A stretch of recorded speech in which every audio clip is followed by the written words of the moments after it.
ডিম আর ছোট ছোট চৌকো চৌকো করে আলু দিয়ে তরকারি আজকে রান্না করব।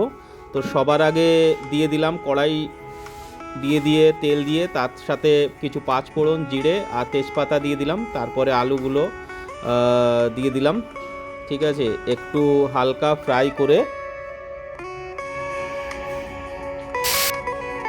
একটু নাড়িয়ে চাড়িয়ে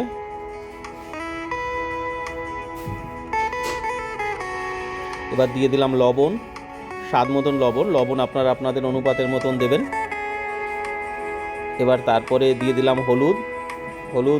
এই হলুদটার কালারটা একটু বেশি, সেই জন্য আমরা অল্পই হলুদ ব্যবহার করলাম। এরপরে দিয়ে দিলাম কাঁচা লঙ্কা দেওয়ার পরে ভালো করে মিশিয়ে কিছু সময় জাল করে জল দিয়ে দিলাম। কষানোটা ভালো হয়েছিল, জল দিয়ে দিলাম।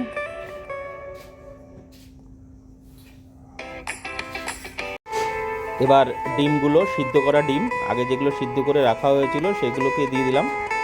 ঠিক আছে, সিদ্ধ করে ডিম রাখার গুলো ভিতরে দিয়ে দিলাম। এবার কিছুটা জাল হওয়ার পরেই আমরা নামিয়ে দেবো। ব্যাস, রুটি দিয়ে খেতে শীতকালের দিন খুব ভালো।